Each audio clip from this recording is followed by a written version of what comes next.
Bienvenue à toutes et à tous, mesdames et messieurs, bonsoir, c'est l'heure du journal, dont voici le sommaire. La destruction des faux médicaments dans les marchés du Bénin est toujours d'actualité. Dr Falilou Adebo encourage l'initiative du gouvernement de la rupture dans l'émission L'invité de Ezaï TV. Nous en parlerons dans un instant. On fera aussi un tour dans ce journal à Porto-Novo, la capitale du Bénin, pour constater l'effectivité de cette opération dénommée Pangea 9. Et puis le déficit énergétique au Bénin sera bientôt conjugué au passé. La signature d'un contrat plan entre la Société béninoise d'énergie électrique et l'État pour la période de 2017-2019 a été effectuée ce jour. Le point dans un instant. À nouveau, bonsoir. Les réseaux de trafiquants de faux médicaments ont été démantelés vendredi dernier sur toute l'étendue du territoire national à travers l'opération Pangea 9. À cet effet, Ezaï TV a reçu pour vous dans son émission l'invité, Dr Falilou Adebo, qui encourage l'initiative du gouvernement de la rupture. On l'écoute. C'est une bonne chose.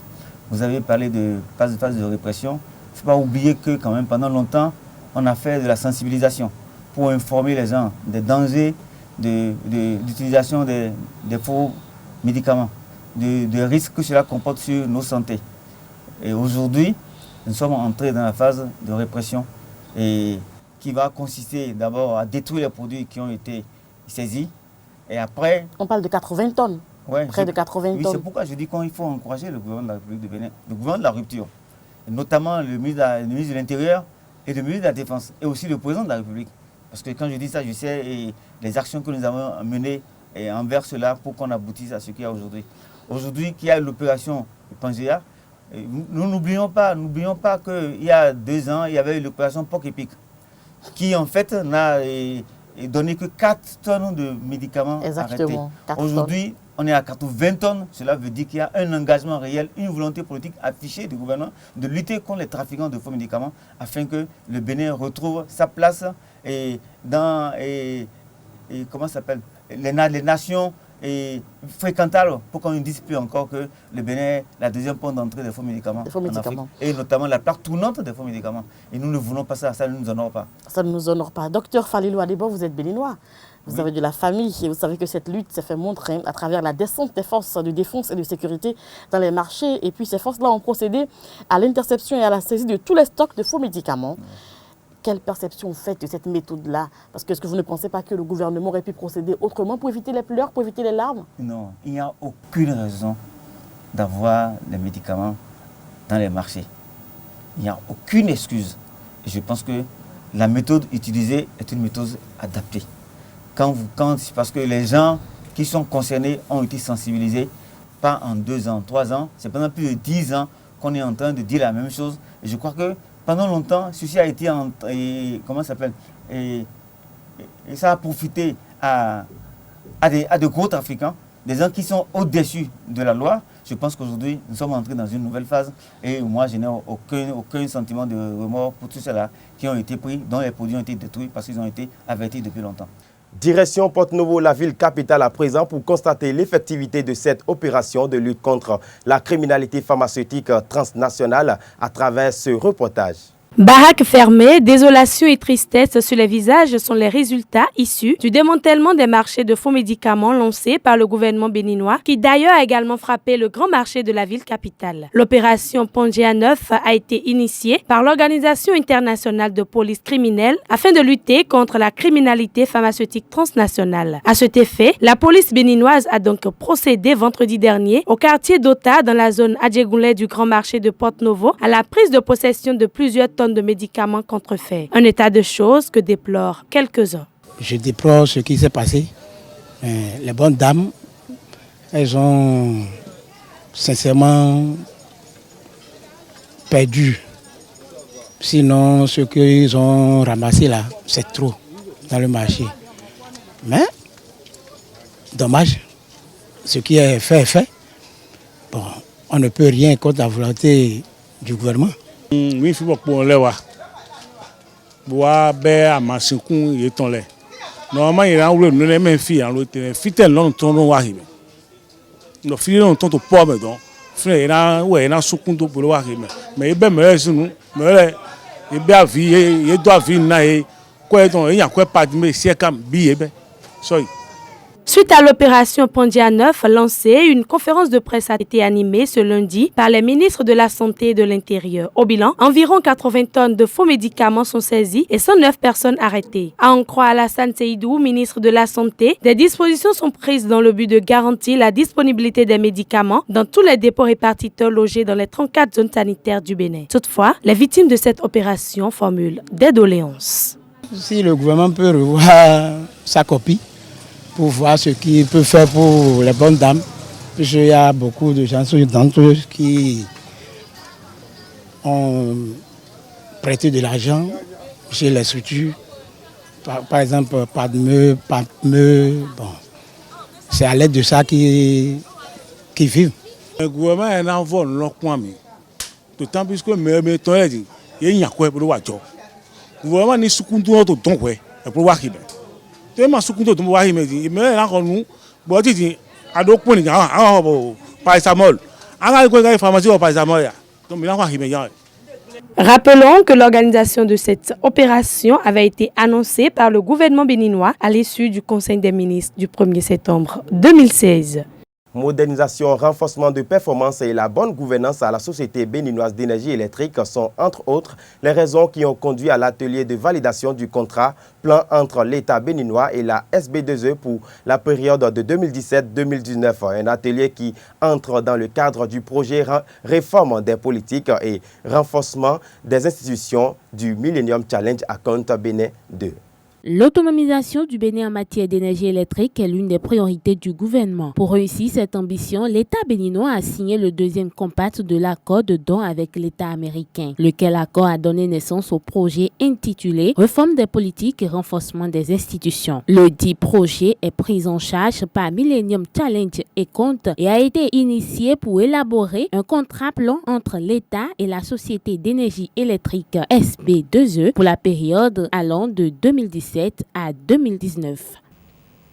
Les différents travaux réalisés à ce jour avec la participation active de la Société béninoise d'énergie électrique et des représentants de l'État ont permis d'élaborer un projet de contrat plan et ce, suite à un diagnostic de la situation de la SBE, l'identification des thématiques majeures devant être prises en compte dans le contrat plan, l'élaboration d'un plan d'action engageant la SBE sur la période 2017-2019. La modernisation et la bonne gouvernance sont les points essentiels sur lesquels l'accent a été mis pour rendre plus opérationnelle la SB2E. Cette dernière espère couvrir les besoins des populations à l'issue de cet atelier. La SBE puisse se porter mieux au plan organisationnel et au plan de la bonne gouvernance. La bonne gouvernance passe par l'amélioration des services donnés par l'État, donnés par la SBE, donc à savoir dans le domaine de la production, dans le domaine de la distribution et dans le domaine commercial. Selon le ministre en charge de l'énergie, de l'eau et des mines, 761 milliards de francs CFA sont prévus pour le secteur de l'énergie tout au long des 5 années à venir afin de conjuguer au passé le problème d'insuffisance d'énergie électrique. Pour ce faire, des réformes seront de mise à la Société béninoise d'énergie électrique pour la rendre plus dynamique. Répondre à la demande de la clientèle à travers notamment l'amélioration de l'approvisionnement en énergie électrique, la mise en place d'une stratégie de réduction des pertes, que ce soit technique ou non technique, la modernisation, l'extension et le renforcement des réseaux électriques, l'amélioration de la politique commerciale et l'amélioration du système de facturation pour faire en sorte d'atténuer la souffrance de nos concitoyens qui font toujours encore aujourd'hui la queue pour aller payer leurs factures. L'accès à l'énergie électrique pour tous est l'un des projets phares du programme d'action du gouvernement pour le quinquennat 2016-2021 afin de bannir tout problème lié à la disponibilité de l'énergie électrique. Moins de 24 heures, les chrétiens catholiques entrent dans la phase du temps de repentance qu'est le carême afin de se préparer au mystère de la résurrection du Seigneur Jésus-Christ. Suivons les explications du révérend Père Hubert Keidouide sur le carême. Carême vient du mot latin quadragesima qui veut dire simplement 40. Donc ça veut dire 40 jours. 40 jours de préparation de notre cœur pour célébrer la Pâque. Et la Pâque, c'est la victoire sur le péché et sur la mort. Donc pour avoir la victoire, il faut vraiment traverser l'épreuve. Et le temps de carême nous initie au combat contre le mal, contre la souffrance, pour être victorieux du mal par le bien. On appelle mercredi des cendres simplement parce que on veut nous rappeler notre fragilité. Notre fragilité, que nous sommes issus de la terre et que notre vie n'aura pas de sens si Dieu n'y est pas. Si Dieu n'est pas dans notre vie, nous serons réduits aux cendres. Alors par conséquent, c'est Dieu qui donne sens à notre existence et il faut absolument qu'on se le rappelle pour que le combat que nous allons mener contre le mal, c'est-à-dire un combat contre la séparation de l'homme avec Dieu. Durant ce temps de carême, l'Église invite tous les chrétiens à redoubler d'efforts dans la communion avec Dieu, dans la prière quotidienne, la prière fervente. Deuxième attitude, l'Église nous invite à jeûner. Le jeûne, c'est une privation qui montre une résistance à la passion et à la lâcheté. Troisième attitude, c'est le partage. Lorsqu'on se prive de quelque chose, on ne se prive pas pour cotiser, non. On se prive pour que ceux et celles qui n'ont pas la chance, comme nous, de vivre heureux, nous puissions leur redonner cette chance. On suit à présent les informations hors de nos frontières, une réalisation de Aurel Kwasi.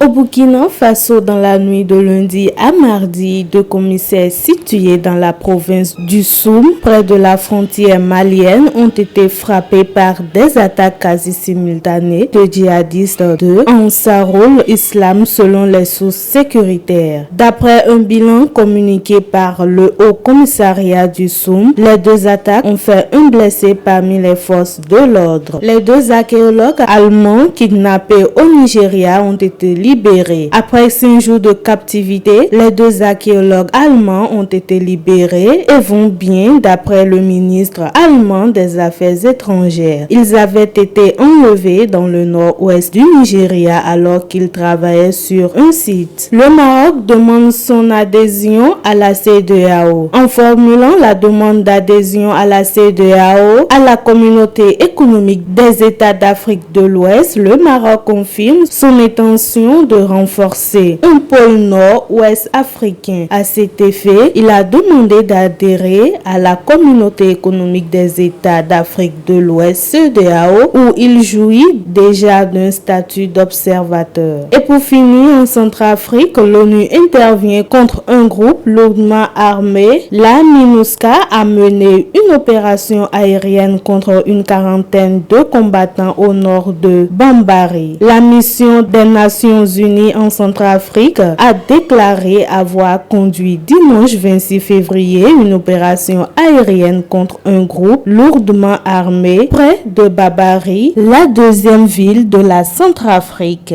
Et c'est la fin de ce 19h sur Ezaï TV. Mesdames et messieurs, merci de l'avoir suivi et restez toujours connectés sur le www.ezaïtv.com.